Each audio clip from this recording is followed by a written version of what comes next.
Hey all, here at OS Reviews, you're watching our video review of the Xiaomi Redmi 5 Plus, also known as the Redmi Note 5.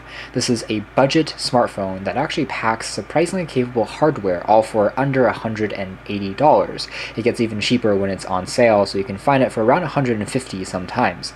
And that feature set includes an impressive Snapdragon 625 octa-core chipset, 3 or 4 gigs of built-in RAM, a 6-inch Full HD Plus IPS panel that offers wide and generous viewing angles, and overall is a very immersive experience for watching media and for web browsing, as we'll discuss later. On the front, it looks very similar to the current crop of flagships, whether it's made by LG, Samsung, or Huawei. So Xiaomi has done a tremendous job for a budget phone, minimizing the bezel size and making a device with a 6-inch screen still very comfortable to hold with just one hand because of that new 2:1 aspect ratio. Other elements of the phone are also surprisingly good for a relatively low amount of cash, which is why I think this phone is a gold standard for unlocked budget Android devices as we head into 2018. It's going to be the benchmark to compare against. And that includes a 12 megapixel sensor that has been upgraded in terms of aperture and overall details compared to previous Redmi phones in my testing, so it captures very good shots. Despite not being a dual lens setup, it's very quick to focus and has plenty of details. And in the front, you also have access to a 5 megapixel camera assisted with an LED flash for selfies, which is another very cool, unique feature. Finally, like with most Redmi phones, battery life is incredible on the Redmi 5 Plus / Redmi Note 5.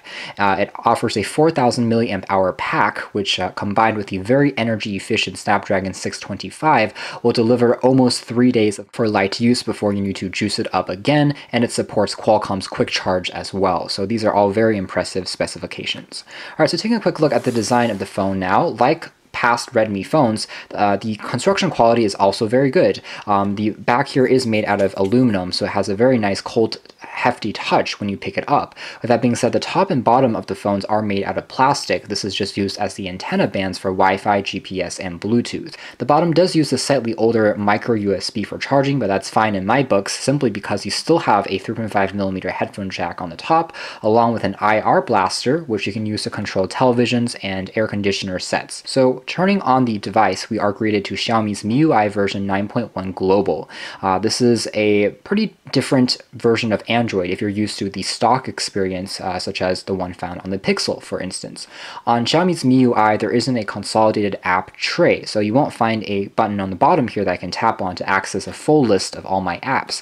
As a result, you have various apps that you can sort into different folders across unlimited pages that you can populate with these apps as well as widgets. So it reminds me a bit more of something like Apple's iOS than on traditional Android. But as a whole, it's still very easy to use. And what you'll also notice is Xiaomi has gone with slightly rounded corners on the screen, which doesn't do anything in terms of functionality, but does add another aesthetic touch that makes you think that Xiaomi spent quite a lot of time and attention to detail. Now, as we've covered in previous videos, MIUI does give you a lot of flexibility and quick launch shortcuts if you want to access them. I can drag down from anywhere on the home screen here to have access to the tray for shortcuts, turning on Wi-Fi, Bluetooth notifications, things like that. It all works quite well. The screen at full brightness is also relatively bright, and you can still see it pretty comfortably when you're using it outdoors, although it does still have a tendency to attract fingerprints, as you can see there. What's interesting is Xiaomi decided to bundle this phone with a few Microsoft apps right out of the box, and they're full versions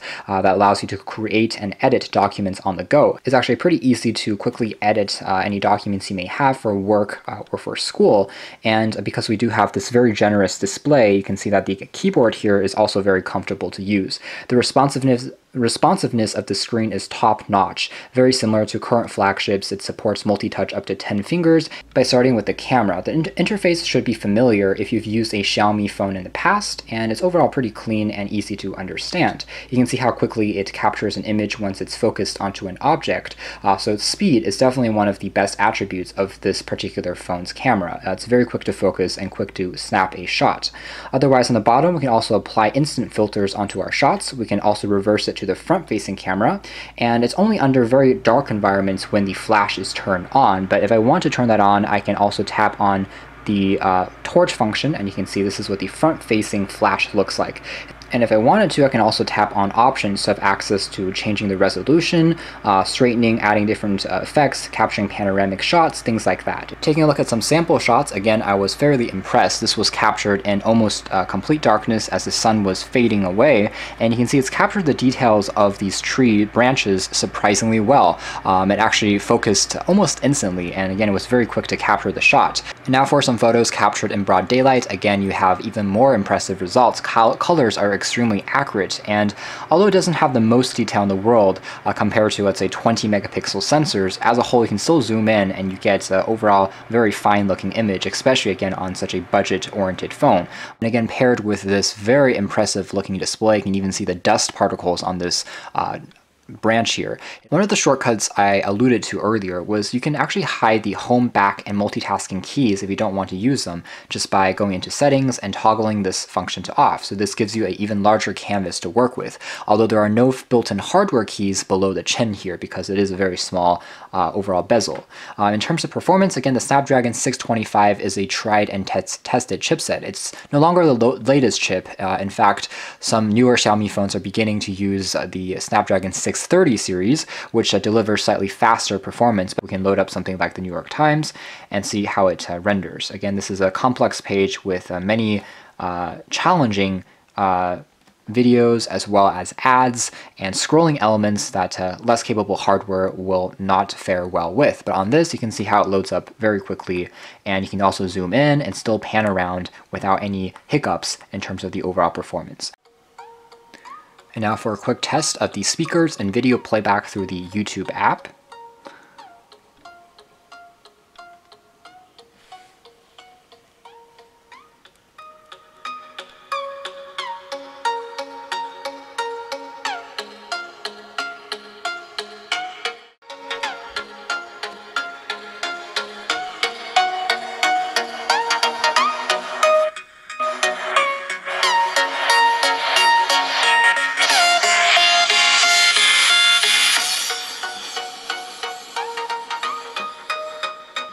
Alright, so minimizing the music there, as a whole the speaker actually works pretty well. It packs a punch in terms of volume, especially when you turn it all the way up, and it actually has surprising depth to it. It definitely doesn't sound tinny or muted like on many other budget phones that we've tried recently. It actually outperforms the Honor 7X in terms of audio quality by a clear margin. So the sound quality on the built-in speaker here is actually pretty decent, even though it is a mono speaker, even though it isn't front-facing. But as far as phone speakers go, really not bad. You could always plug in your own headphones or use Bluetooth to improve on the experience. The YouTube app here also supports kind of pinch in if you want to fill it up to the 6 inches and get the best widescreen experience, since at the moment this aspect ratio is still pretty new and most content creators are still using the older 16:9 aspect ratio. When it comes to the call quality, the Redmi 5 Plus is also excellent. Same thing goes with the Redmi 5. I tested it out here in the Seattle region with both AT&T and T-Mobile, and as a whole I got roughly 3 bars of reception on both networks, and there were really no problems as far as the call quality. The microphone picked up my voice really well, just because as a stretched phone with a 6-inch panel, the mic gets very close to your mouth and the earpiece, since it's very elongated. As a whole, even when I'm outdoors and tried calling in some rather busy environments, a caller said that my voice still sounded loud and clean. In settings, we can still find the usual accessibility modes that we've come to expect, even with these software keys for navigation. So I can still long hold here to enter one-handed mode by swiping between the keys. That gives me a easier way of navigating the device, even though as a whole I still felt that the phone was already pretty comfortable to hold and use one-handed because of the new aspect ratio. But you have a smaller screen here to navigate if that's your preference, and I can also change things like wallpapers and themes. You can take a look at your Xiaomi Mi account, which you can create optionally the first time you turn the phone on, so that it gives you 5 gigs of free cloud storage that will sync up your media content. So if you lose the phone or you upgrade to a different device, you can still find all of your information there ported over. There's also details like a reading mode, so that will turn off the blue light filter and make the screen yellow. It does what Flux does, so if you're reading things in bed, this will be less harmful in terms of your sleep. And there's also things like you can change the text size if you want to, double tap to wake the display, which also works pretty well. And as a whole, the fingerprint fingerprint scanner, as you can see here, which registers up to 10 fingers, is also very fast and fluid.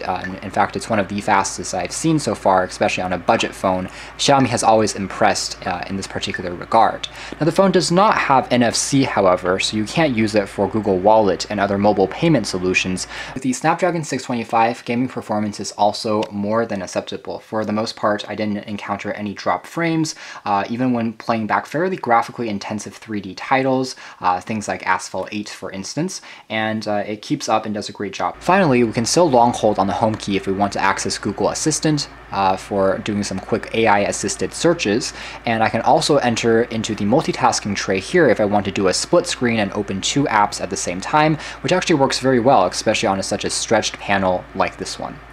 That's more or less our review of the Xiaomi Redmi 5 Plus, also known as the Note 5. Heading into 2018, I still think that this is an incredible value for the money and stands as a great benchmark against other bargain-priced Android phones. In fact, really is a gold standard for the sub $170 range, in my opinion. It combines an excellent camera that performs surprisingly well for a single sensor setup, and it also has a beautiful laminated 6-inch panel with wide viewing angles, a very nice overall pixel density, responsiveness, and attention to detail.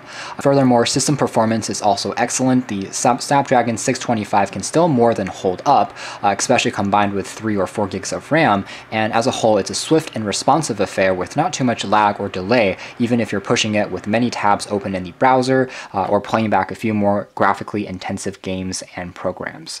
So as a whole, again, we are very impressed with the Xiaomi Redmi 5 Plus.